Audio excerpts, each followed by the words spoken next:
What it do, what it do, what it do. Yes, I'm back after a brief hiatus.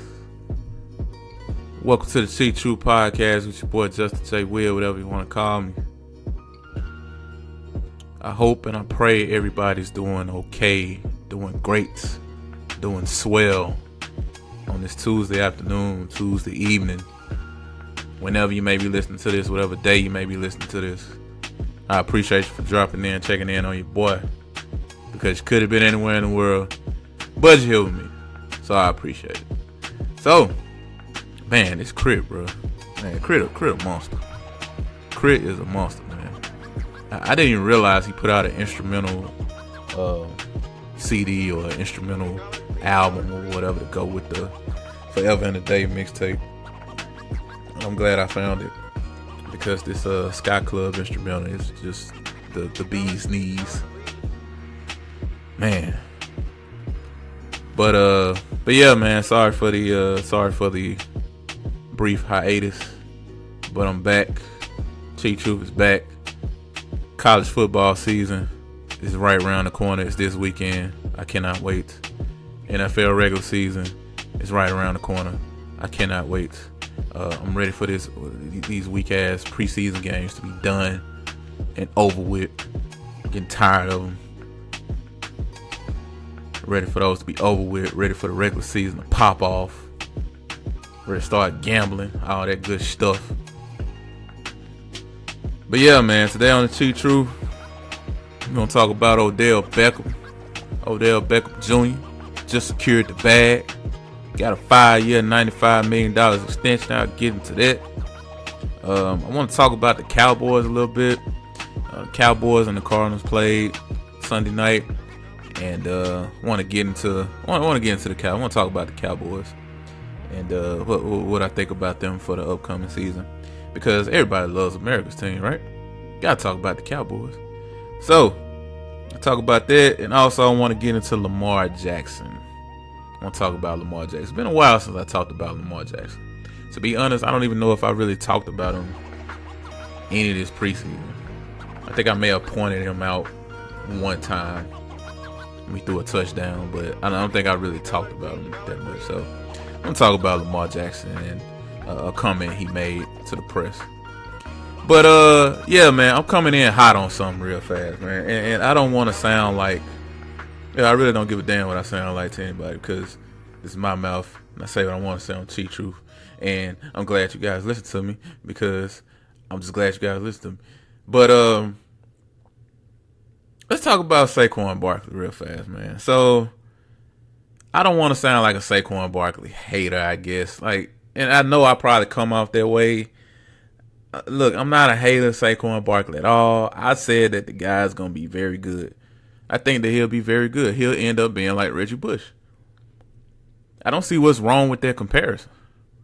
Reggie Bush didn't have a bad career. It didn't live up to the expectations we, expected or whatnot, or the expectations that we set out for him. But he didn't have a terrible career. He won a Super Bowl. I mean, he had a couple 1,000-yard rushing seasons.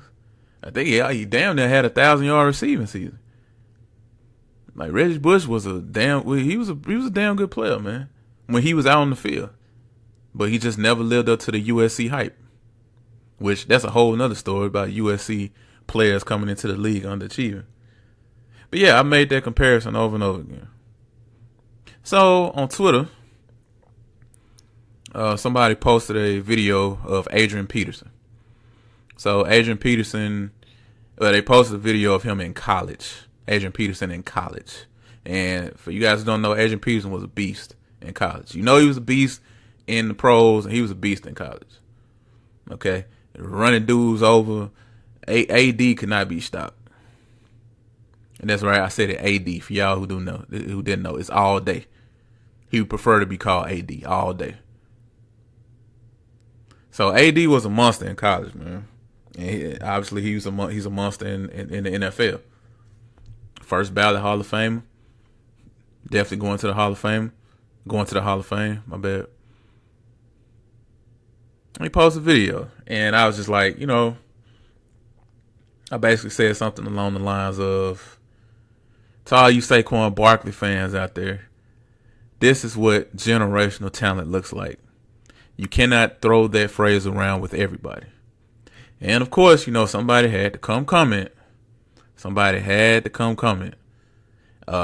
Basically what he said was, yeah, well, he's just as impressive of a prospect as Adrian Peterson was, but he's not a better runner, but he makes up for it in the passing game. So basically saying they equal because, yeah, Saquon Barkley makes up for it in the passing game. What Adrian Peterson lacks as a pass catcher, Saquon Barkley makes up for that, so they're even. That's basically what he was saying. So I said, okay, so basically, so you're saying as long as any running back out there has better pass catching skills than Adrian Peterson, then they equal up to him. That's pretty much what you're saying. And he was like, no, that's not what I said. And then he went off and he lost me when he said he put Saquon Barkley in the same sentence as LaDainian Thompson. And I was just like, all right, bro. I was just like, all right, I hear you. And I just left it alone. I wasn't even finna argue. I was not finna argue. Now, once again, I'm not a Saquon Barkley hater. But generational talent, man, he's not going to live up to what you guys want him to be, man. He's not going to live up to that. He's just not. He's not. You cannot throw that phrase around so loosely. Generational talent. You can be a very good player. That doesn't mean you're a generational talent. When I think of generational talent is like Adrian Peterson.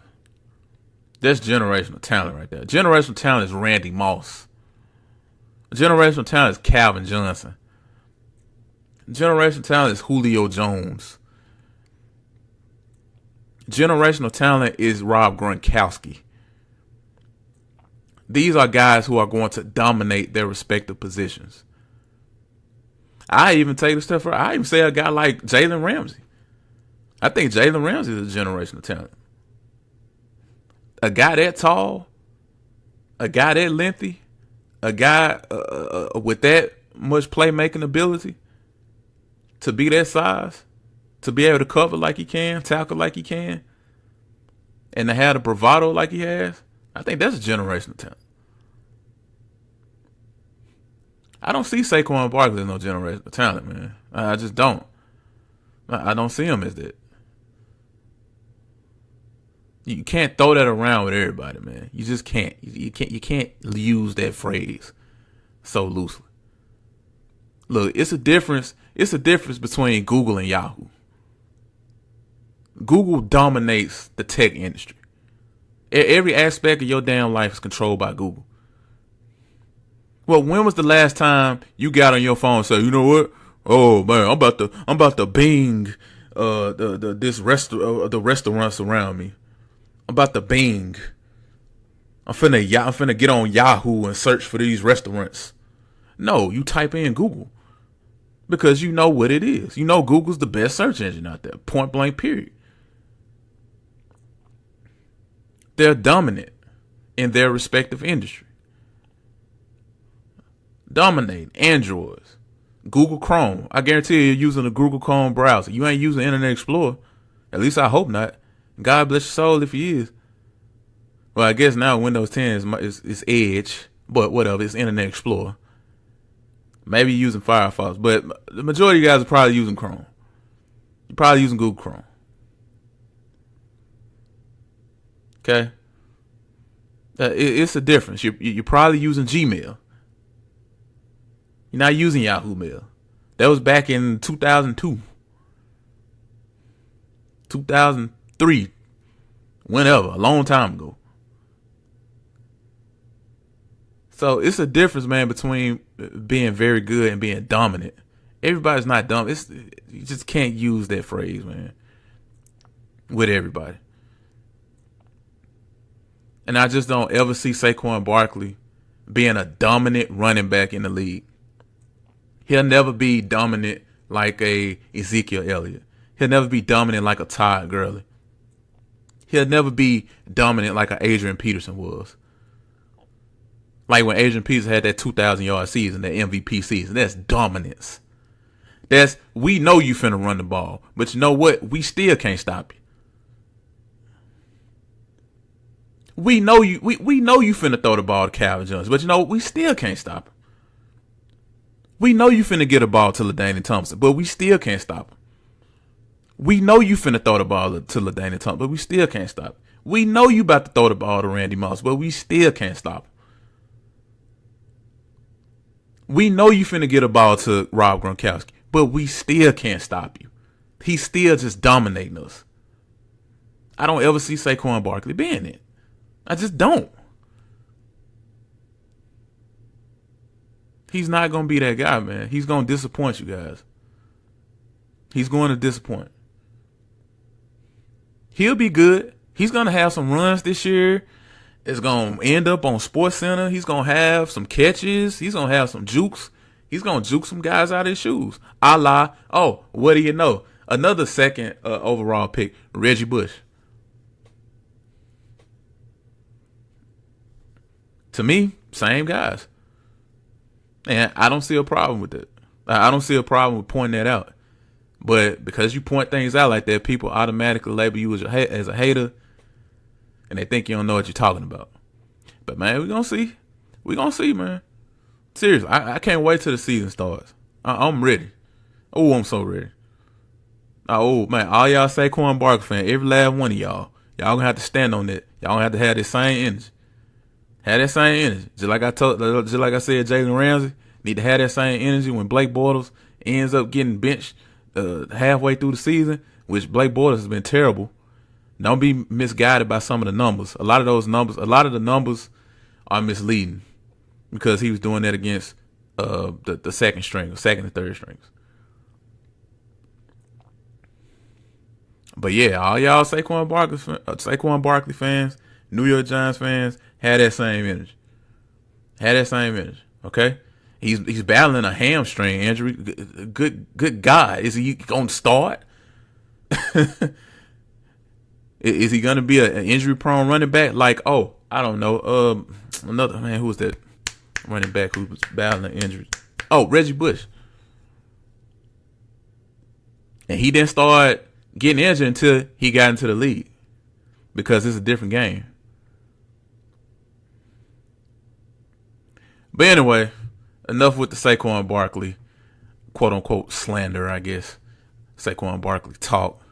Let's get into Odell Beckham, his teammate. Now, Odell Beckham, a.k.a. MoneyBagg O, that's what I'm officially dubbing him as, MoneyBagg O, because he got paid. 5-year, $95 million contract extension. $65 million in total guaranteed. So, that officially makes him the highest paid wide receiver in the league. And even though he's not getting paid like a quarterback, he's definitely close. So it says here, I'm looking at the article on NFL Network, his guaranteed money sits behind only Matt Ryan, $94.5 million, and Kirk Cousins, $84 million. So MoneyBagg Odin got paid.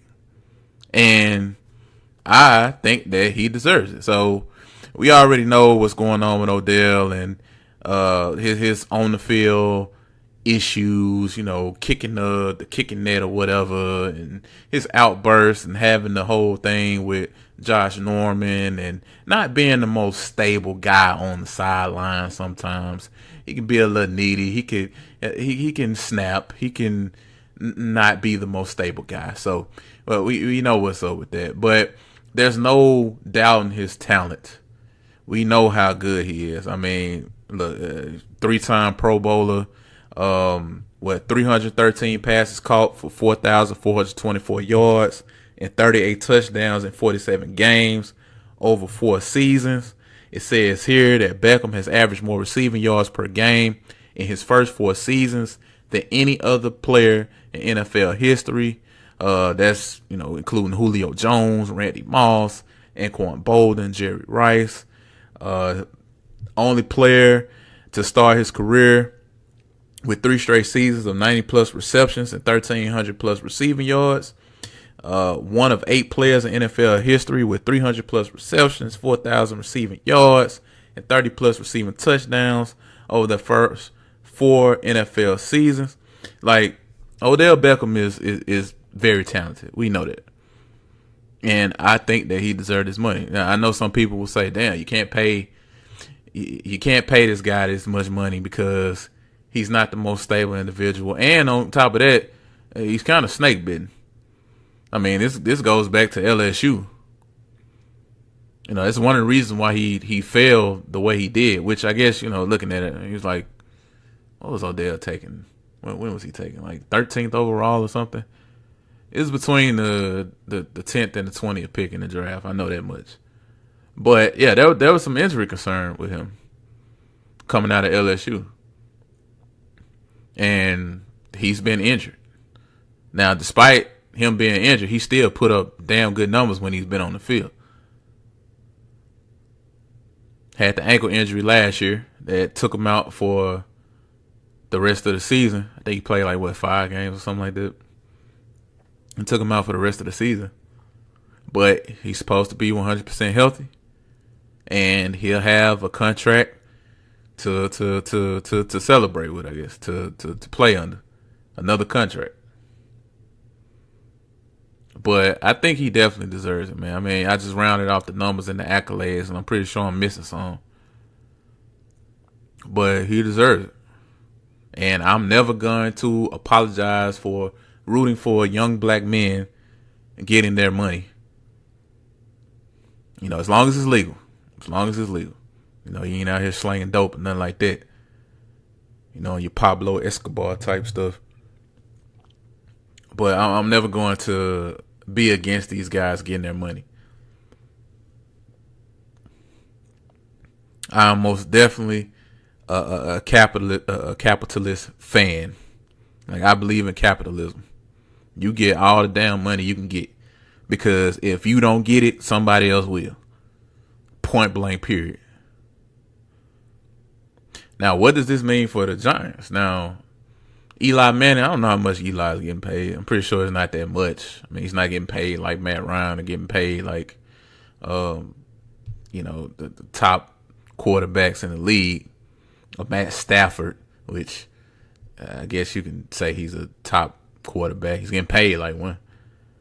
He's not making them type of dollars. He got a rookie running back in Saquon Barkley, who I just talked about. A rookie tight end in Evan Ingram. So you got some young talent. Like, I don't know how much of their money is really tied up on anything on offense. Now, they still got a couple contracts on defense. Olivier Vernon, Janoris Jenkins, Landon Collins, he'll be due up soon. Still playing under his rookie contract. But I expect they'll have to take care of him soon. But yeah, I think this is a good move by New York locking up Odell. Now, I'm not that big of a fan of giving non-quarterbacks quarterback money. And this isn't exactly quarterback money, but it's close. It's close. But I feel like you had to pay him, man, because Eli Manning is not the same without Odell Beckham Jr. He's not the same. And Eli Manning is nearing the end of his career. So I think it's only right that you would try to keep Odell around for the next 1 or 2 years of Eli Manning's career. I don't know what New York's succession plan is. I don't know if they're going to go with the, Davis Webb, or whether they'll draft somebody in next year's draft. I don't know. Maybe they end up drafting a guy like Shea Patterson or somebody like that. But for the time being, they need to keep the Eli Manning to Odell Beckham Jr. connection going. And to keep Odell happy. So I think that was a good move by New York. I think it was a good move, bro. So shout out to Odell, man. Shout out to MoneyBagg. Got his bread. Another one of those 2014 wide receivers out of that draft. that famous 2014 wide receiver class. You know, you had him, Jarvis Landry. He got paid this offseason. Mike Evans. The list goes on and on. Martavis Bryant. Sammy Watkins. Just the very talented draft group. So he's just the next in line, I guess. He got paid. So congrats to MoneyBagg. Secured the bag. Good for him. Hopefully he stays healthy. I hope he stays healthy, man, because Odell Beckham, I mean, he's good for the league. I mean, he puts on a show. Like, when he's out there, you got to watch. You got to watch. He makes the games way more interesting to watch. So hopefully he's able to stay healthy for a full season, and he's able to produce and just able to do his thing, man. So shouts out to Odell Beckham. So staying in the NFC East, speaking of the Giants, let's talk about the Cowboys. Now, the Cowboys played the Arizona Cardinals in another meaningless preseason exhibition game, which I'm really starting to dislike the preseason. The preseason is like straight trash. I mean, it is trash. I honestly think that the NFL needs to do either two things. They need to do away with them. They need to do away with the preseason games, period. Or they need to shorten it to like 2 games or something like that. Because it's just straight trash. I don't know. I mean, when was the last time you guys ever like watched a full preseason game? When was the last time you watched a full preseason game? And me, I love football. I love the NFL. I love watching football. I love the draft. And I still have never watched a full preseason game. Never. And I never will. I mean, none of the Cowboys, Dak Prescott didn't start. Ezekiel Elliott didn't start. A lot of other starters didn't start on offense or defense. Sam Bradford started for the Arizona Cardinals. Josh Rosen didn't play. David Johnson didn't play. I was surprised to see Patrick Peterson out there. He actually had a pick 6. Like, it's just getting ridiculous, man. I mean, nobody's playing their starters for real. I mean, you look at who was that? L.A. Todd Gurley sitting out the whole entire preseason, and I don't blame him. Like, I'm not blaming them at all. Like, I would sit my starters too. Because why risk my franchise running back or risk my franchise quarterback for a meaningless preseason game? It's stupid. It's just another way for the NFL to make sure that they get some more dollars in their pocket. Now, the guys that are playing in these preseason games, I keep saying this, but it's true. They're going to be in their school's master's programs next year because they won't be playing football. Not saying that there's anything wrong with getting your master's, but they'll just be enrolling in their school's master's program because football didn't work. I mean, what's so goddamn exciting about the preseason? Oh, yeah, let's see this very short guy. Let's see this 5'6" guy from Western Minnesota University take a kick back for a touchdown. Maybe he'll make the team. Maybe he won't. Chances are he probably won't. I mean, when you look at these guys, I'm looking at the recap right here. I mean, who is this guy? Mike White. I mean, who the hell is that? Mike White. That's who played last night. That's who played in this game at quarterback for the Cowboys. Mike White from Western Kentucky. I mean, who are these guys? Who is this? T.J. Logan, Andrew Valert. I don't even know how to pronounce his name. I mean, who the hell are these guys? I mean, these guys suck. And it's just horrible, man. Like, it's so bad to watch. It really makes you appreciate the starters when you see these guys play. I mean, when you see those guys play and you see all the fumbling and all the missed catches and missed assignments, it's like, damn, these guys are horrible. Sweet Jesus. These guys are bad. I mean, damn. But anyway, yeah, the Cowboys played, and it didn't have such a good game. It had like 8 turnovers, something like that. And they lost the game 27-3. But, once again, it's a meaningless preseason game. And I don't take too much from the preseason. I told y'all this before, and I say it again. I lost faith in the preseason when my team, the Detroit Lions, went 4-0 in the preseason and proceeded to go 0-16 in the regular season. So I just really stopped really putting a lot of stock into the preseason. Now, you can put some stock into it, but you can't put all your stock into it, is what I'm saying. So I don't really care about the Cowboys losing 27-3 to Arizona. But I do think that Dallas will be solid this year. I think that they'll be solid. I like them. I like Dak Prescott. I think he'll have a bounce back year. He missed Zeke last year. Zeke had the suspension, got suspended 6 games, and endured some injuries or whatnot on the offensive line. Tyron Smith, he'll be back. Now, unfortunately, he'll be without Travis Frederick for a minute. And that's not going to be good. But I think that he'll be able to bounce back. I think that Dak Prescott will be able to bounce back this year. I think he'll be focused. He went through some controversy last year. He went through some adversity, which he didn't go through his rookie year. And everything just kind of played out so perfectly his rookie year. I mean, you look at it, Sean Lee, for goodness sakes. Sean Lee was able to start all 16 games, 17 games, including the playoff game. I mean, he did not get injured. He was able to make it through an entire season without getting injured. That's crazy. Sean Lee. Ezekiel Elliott lived up to his number 4 overall draft pick. Offensive line stayed intact. Everything just fell into place for Dak Prescott.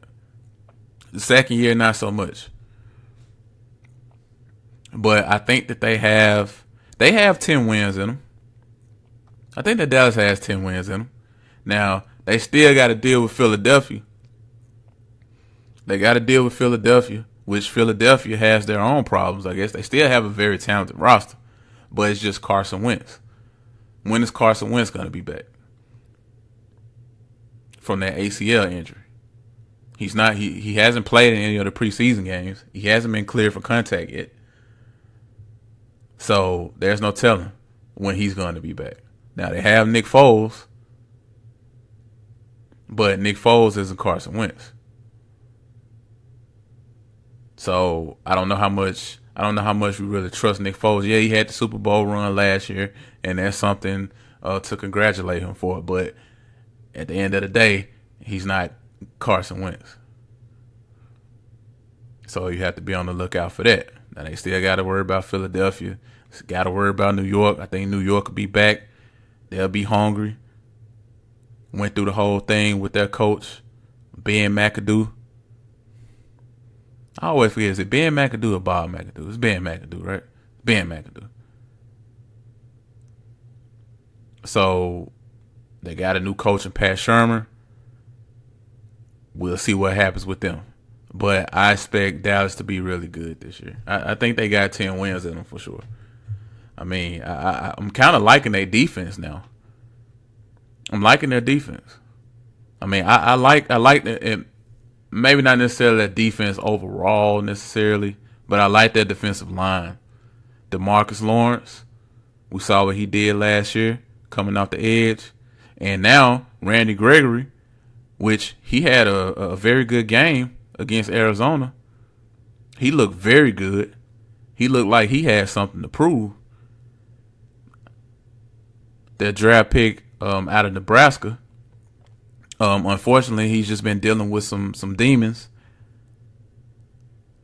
off the field or whatnot with the marijuana, but he played like he had something to prove, and he showcased his talent, in which he was a very talented pass rusher, and that's why they took a chance on him, because he was a very talented pass rusher. Even though they knew he had a checkered past, they knew that the marijuana thing was a real thing, that he could end up getting suspended or whatnot. That he wasn't that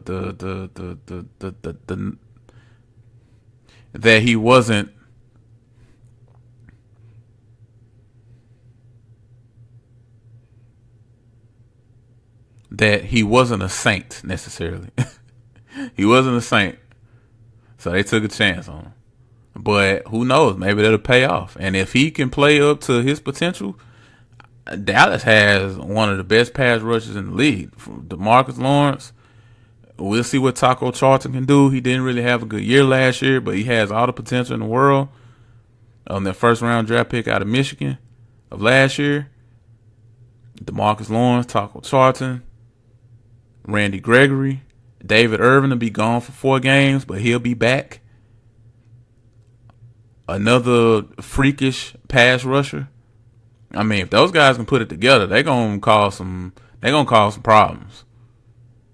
And I wouldn't be surprised if Dallas may turn into one of those, let's run the ball and play defense type of teams. Now the secondary is still not that good. I do like Awuzie, and I still like Byron Jones. But I mean, they have some question marks in the secondary. They definitely have some question marks in the secondary. But hey, if they can generate a good pass rush, Sean Lee can stay healthy, I mean, who knows? Who knows? I'm real interested to see how that pass rush is going to look when David Irvin gets back. And they have everybody there. They have Randy Gregory. They have David Irvin. They have Taco Charlton. Just when everybody gets together, I'm interested to see what happens. But yeah, like I said, I see Dallas getting 10 wins this year. I think they can get 10 wins. Now, the thing that concerns me too is their wide receiver corps. You know, I like Michael Gallup. I really like him. I mean, he, for some reason, I don't know why he didn't keep running on that deep shot. He ran a pretty good, I mean, he beat Patrick Peterson. He beat him. He flat out beat him. And for some reason, he felt the need to slow down. I thought it was a pretty good ball by the guy. I don't even know his name. I think his last name was like Rush or something. That was his last name. Quarterback that played for Dallas, his last name was Rush. And he stopped running for some reason. He stopped and tried to jump. But I like Michael Gallup. I don't even know who their starting tight end is. So Allen Hurns, he hasn't really done much since he had the little breakout season. He got paid by Jacksonville. Tavon Austin, we know what's over Tavon Austin. I'm not even finna make the joke. I don't even want to make the joke. I'm not even finna make the joke about him, getting that reverse. Or maybe he will, maybe he won't, and why he's the most dangerous guy in the league, because he may get the ball and he may not get the ball. So that concerns me. But don't be surprised if Dallas this year turns into let's throw the ball, let's run the ball and play defense types of teams. Because that pass rush is going to be pretty damn good. If David Irvin comes back from this suspension, DeMarcus Lawrence, he has something to prove, playing on the franchise tag, I'm telling you, they will be good. And they're going to wreak havoc on opposing offensive lines. So I like Dallas this year. But these damn preseason games, they got to do something about them. Because I lose interest very fast. I mean, when you got guys like Mike White playing, which almost sounds like White Mike, but I don't even know who this is. Who is it? Chase Edmonds, TJ Lowe. I mean, come on, man. I mean, who are these guys? You got these 5'5" guys coming from Western Missouri State University. Don't even know who these guys are, man. So, but yeah, man. I think the Cowboys will be good this year. I like the Cowboys, and I also like Lamar Jackson. So Lamar Jackson had something to say to the press, had something to say to the doubters, had something to say to the haters after the Baltimore Ravens 27-10 road win over the Miami Dolphins. Lamar Jackson finished the night 7-10 for 98 yards and a touchdown. He also added a rushing touchdown to that total. And he said here, hey, I hope people know I can throw now, even though I had a low percentage. So Lamar Jackson has not had the best preseason that a rookie quarterback has had in recent years, I guess. He hasn't had the best preseason. But one thing I will say about him is I don't see him losing confidence. Like, even though he's not having the best preseason, I mean, look at first 3 preseason games, 41.9% completion percentage. I mean, that's pretty putrid. 18 of 43. I mean, that's not good at all. And he hasn't really done that much. I mean, he's had some flashes here and there with, running the ball and maybe a few completions here and there, but he hasn't had a really good preseason. And that shows me, and I think that shows everybody else, that he's just not ready. He's not ready at all. I really hope that they don't, and I don't think that they will, but I don't think that they're going to put him out there. He's not in a position to be thrown into the fire. He's just not. He's not ready. He's not ready at all. And my stance with Lamar Jackson has always been this. I've just wanted him to get a fair shot at either succeeding or failing at quarterback. That's all I've ever wanted for Lamar Jackson. Just give him a fair shot.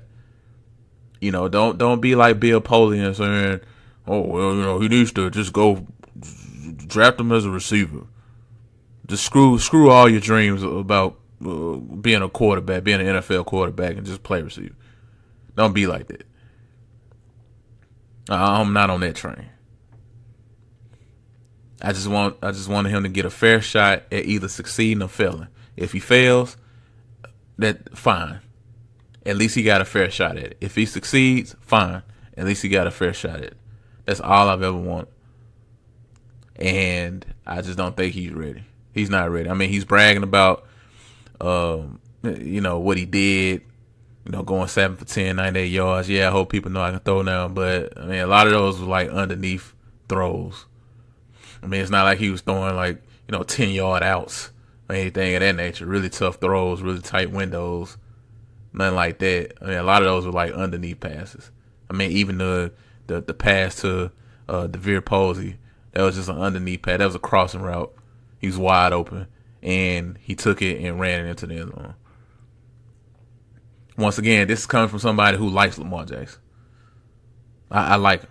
I think that he was unfairly evaluated coming out of college. I think a lot of people nitpicked him for all the wrong reasons. You got this guy Josh Allen. Don't even get me started on him, which he didn't look good in his last preseason game either. So I've been a defender of Lamar Jackson, but I think he needs to slow down a little bit here. You know what I'm saying? I hope people know I can throw that. Like, dude, slow down. And I'm pretty sure the Ravens are saying that too. Like, dude, we understand that you probably have some. First of all, you're young. Okay, he's young. He's very eager to prove people wrong. And there's nothing wrong with having that extra gear. Like, hey, I want to prove everybody wrong. I want to prove to everybody. I want to prove to guys like Bill Polian that I'm not a wide receiver, that I am a quarterback, and that I can be successful playing quarterback in the NFL. We understand all that, but just let your play speak for itself. You don't have to go out and say these types of things. Don't let that distract you. Just go out there and work. Just work. And like I said earlier, he's young, so he's just 21 years old. So he's very eager to speak his mind. He's very eager to prove people wrong.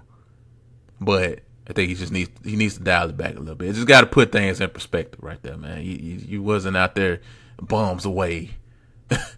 You know what I'm saying? Like, you wasn't out there just fitting balls into really tight windows. You went out there being Aaron Rodgers and nothing like that. And I think the only people who doubts that he can throw, they're just haters. They're just flat out haters. Anybody with common sense or anybody who watched Lamar Jackson in college knows that he can throw the damn ball. No doubt about that. He can throw the ball. Now, he struggles to throw certain routes, which he struggled at Louisville with more of the outbreaking routes. He struggled with those. But I don't think anybody with sense is doubting that he can throw the damn ball. He can throw it. He has a pretty good arm. He has a tendency to overshoot receivers sometimes. But he's pretty solid. He has a solid arm. And I like the fact that he has a really good work ethic. Just like at Louisville every year, his completion percentage went up. It didn't go up a lot, but it went up. And that tells me that he was getting better. And that he was studying. And that he was trying to get better as a quarterback. And the results showed. He wasn't a Heisman Trophy winner by accident. So, I like Lamar Jackson. I hope they sit him. He doesn't need to start this year. He doesn't need to start at all. He needs to do like Kansas City did with Patrick Mahomes. Sit him behind a veteran. And maybe next year, they may even sit him for 2 years. Who knows? Maybe even sit him for 2 years. Now, granted, I don't know if they traded back up into the first round to sit this guy for 2 years, but who knows? I just have to see how much he progresses. But I expect for them to sit Lamar Jackson unless Joe Flacco gets hurt. That's the only way that we'll see Lamar Jackson, and I'm fine with that. And even then, you may not even see Lamar Jackson. You may see Robert Griffin because Lamar Jackson's not ready. I mean, I rounded off the completion percentage. I mean, 41.9%. That is terrible. That's not good. Okay, that is not good at all. 18 or 43, like nah, pimp, that ain't good. Okay, that's not good at all. So he needs some time, but I still like his future. I just think they need to take it slow with him, and I think that he needs to take the focus off trying to prove people wrong and worrying about whether people think that he can throw or not. But once again, he's young, so he's going to say these types of things. And I'm pretty sure the Ravens and his coaches said something about it. But shout out to Lamar Jackson. Hey, man, rooting for it. But anyway, that's it for the Chief Truth today, man. Glad to be back. Look out for another episode I'm going to drop. It's going to be off sports, and it's going to talk about college and whether it's worth it or not, whether I feel it's worth it. And going to have a little discussion about that. So to all you college going folk out there, or to anybody who may know somebody going to college, that'll definitely be an episode for you. And, on the next episode, on Friday's episode, I will be talking college football, what I'll be looking for, and whatever else I want to talk about. So have a good day, man. Be safe out there. And I will talk to you later. Peace.